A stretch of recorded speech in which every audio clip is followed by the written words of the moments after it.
The snow is back. With this latest storm, the East Longmeadow DPW has a warning for drivers. While the snowflakes fly, the ELCAT department is already looking ahead to summer. We'll have the latest on the renovations of the Pine Knoll pool, and we'll let you know whether the new pool will be open in time. And other school districts are considering it, but will East Longmeadow change to a 4-day school week? ELCAT talks to Superintendent Gordon Smith. Those stories and Spartan Sports just ahead on ELCAT News Week in Review.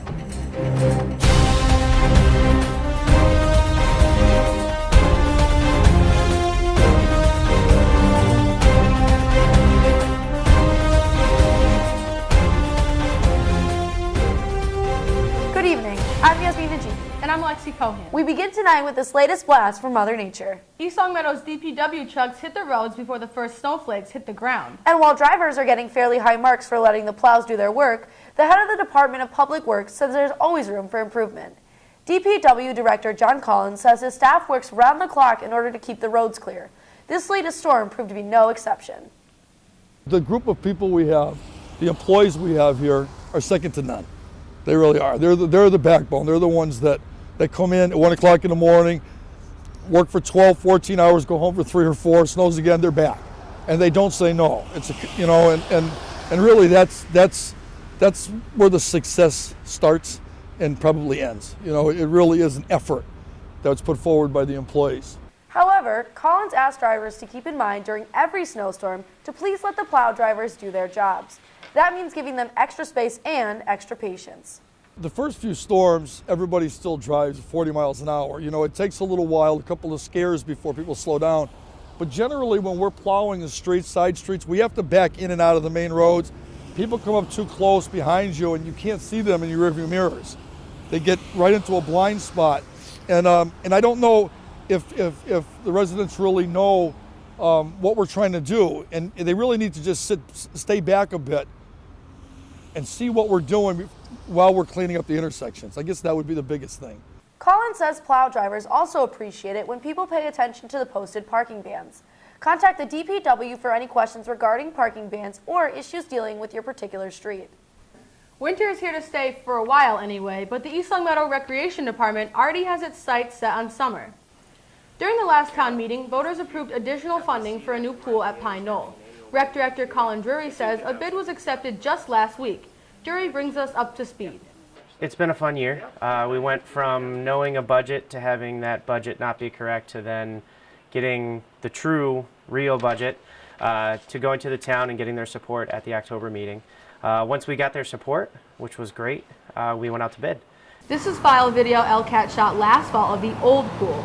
Drury says the winning bid for the new facility came in at just under $688,000 by the Kurtz Company out of Westview. At this point, they're called the apparent low bidder because the DPW Commission still has to vote on them being the person that they're going to recommend to the Board of Selectmen to do the job. So on January 28th, the DPW Commission will meet. If they vote to essentially recommend that to the Selectmen, then at the next Selectmen meeting, they then will give the final stamp of approval and send the project into the construction phase. Drury says the process of selecting the best bid goes through many checks and balances. You could get a bid from a company in Nevada, but if they've never done a project in Massachusetts, they get thrown out. So then what you kind of end with is that half dozen bidders that have done a project in Massachusetts and have done a project for the municipality and have done so many projects within a certain amount of a time frame. So there are those kind of qualifications that we put forth to make sure that we're getting a company that knows exactly what they're doing so they can do the project right. So what's the new pool going to look like? What's really exciting, I think, is we're going to have a 6-lane pool in town.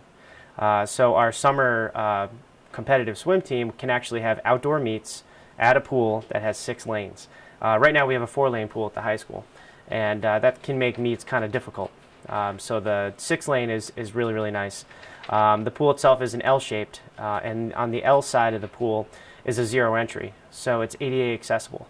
Some of the other cool things too is there's going to be some spray features as well for the kids. So there'll be pop jets and a big spraying mushroom feature, which is just kind of fun, for the summer program up at Pine Knoll, as well as members of the pool, from the town of East Longmeadow will be able to use it and enjoy it.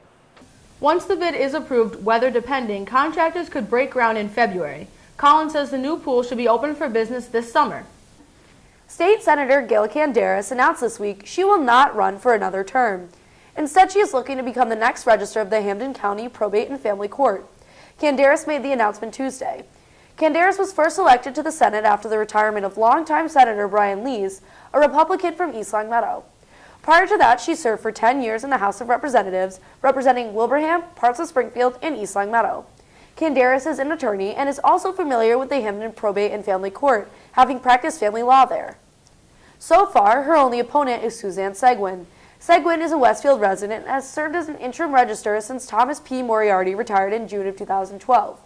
East Longmeadow Board of Selectmen Deborah Boronsky has officially announced she will run for the seat vacated by Canderas. At least one Western Mass school district is looking into the possibility of incorporating a 4-day school week. This is not something new. Dozens of school districts across the country have lengthened their school day and shortened their school week. It's a possibility that our Superintendent Gordon Smith says is intriguing. Ask most students and they would say 4 days instead of 5 is a great deal. But for the Mohawk Regional School District, it's a matter of money. $400,000 annually to be exact. The superintendent there is merely exploring the idea of a 4-day school week.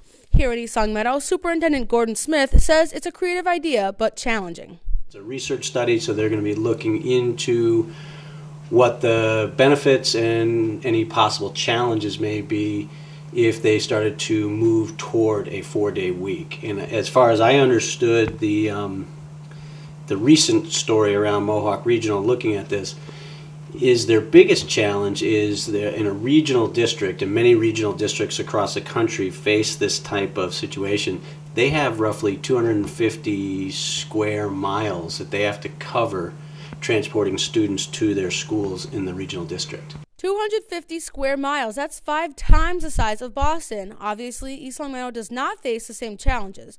Nonetheless, Smith says it's worth keeping an eye on the Mohawk study.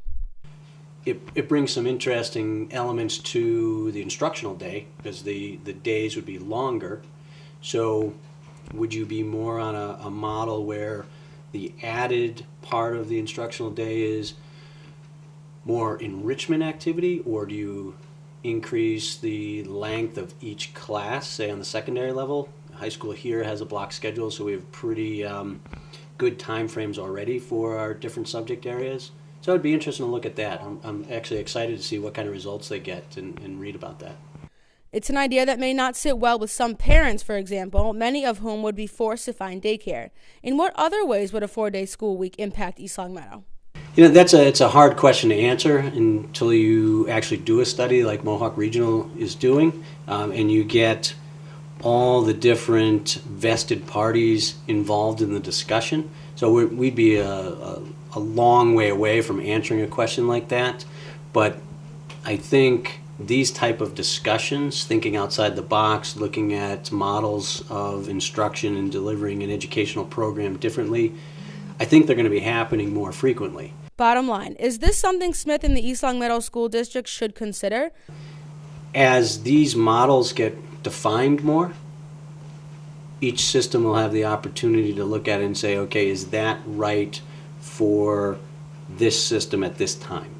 Is it, speaking specifically for East Longmeadow, is that something that East Longmeadow feels would handle and solve more of the challenges than create different challenges? And if that's the case, then that's something we would start to look at. Smith says he'll keep a watchful eye on what happens in Mohawk. Another big week in Spartan sports. Tom Cronin has this week's sports wrap-up. Thanks, guys. The East Longmeadow men's and women's indoor track team competed at Smith College on Friday, January 17th against Chicopee-Com and Longmeadow. The team struggled as they went 1-4 during the event. The waters for East Longmeadow did not fare as well for the men's and women's teams. Both lost to Minnechaug on January 17th. The men moved to 4-4, while the ladies moved to 2-5-1 on the year. East Longmeadow's varsity wrestling team took on the arch-rival Lancers on Wednesday, January 15th in enemy territory.